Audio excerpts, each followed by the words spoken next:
அதெல்லாம் நான் வாசிச்சிருக்கேன். ஏன்னா அதை அவங்க உண்மையிலேயே ரசிக்கிறாங்க.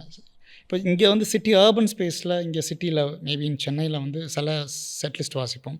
ஸோ இதனால் என்னென்னா டிஃப்ரெண்ட் பீப்புளோட மைண்ட் செட், அவங்களுடைய மனநிலை, அதிலிருந்து கற்றுக்கிட்டது யாருக்கு என்ன பிடிக்குன்றது தெரியும்ல. அது வந்து எனக்கு கம்போஸ் பண்ணும்போது பாமர மனிதர்களுக்கு எப்படி மியூசிக் பண்ணும், மியூசிக்கே தெரியாதவங்க கிட்ட அவங்க மியூசிக். அதனால தான் பைசனில் நான் அதை ரொம்ப ஒரு விஷயம் எடுத்துக்கிட்டேன். நான் மாரி செல்வராஜ் சார்கிட்ட பேசினது, ஐ திங்க் சைன் பண்ண முதல் காலில் பேசினேன். சார் நம்ம மியூசிக் வந்து பட்டி தொட்டியெல்லாம் கேட்கணும் sir, not just this online people யூடியூப்பில் இருக்கிறாங்க, ஸ்பாட்டிஃபை கேட்குறாங்க, பட் பாமர மனிதன் எங்கே இல்லாமல் ஒரு டீ கடையில் நம்ம பாட்டு கேட்கணும். ஐ திங்க் எனக்கு அப்படி அமைஞ்சு தான் தீ கொளுத்தின்ற ஒரு விஷயம். அப்படி ஏன்னா எல்லா இடத்துலையுமே நான் கேட்குறேன், அமைதியாக கேட்டுட்டு போகிறேன், ஒரு ஆட்டோக்காரங்க கேட்குறாங்க. ஐ திங்க் அதுதான் வந்து ஒரு விஷயமாக நான் பார்க்குறேன். என்னோடய பியர்ஸோட இப்போ நீங்கள் கம்மிங் பேக் டு கொஸ்டின், அதை பற்றி டிஸ்கஸ் பண்ணும்போது அவங்க கால் பண்ணி பேசுகிறாங்க, நல்லாயிருக்கு.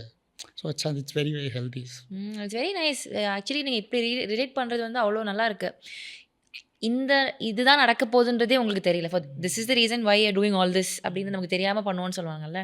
அந்த மாதிரி ஏதோ ஒரு வேலை அப்படின்னு சொல்லிட்டு நீங்கள் set list of songs prepare பண்ணிட்டு இருக்கீங்க. But now it's just helping you realise what caters to different audience இல்லையா? It's a big learning out of very very learning. ஏன்னா வந்து சில பாட்டெலாம் போட்டால் ரெஸ்பாண்டே பண்ண மாட்டாங்க.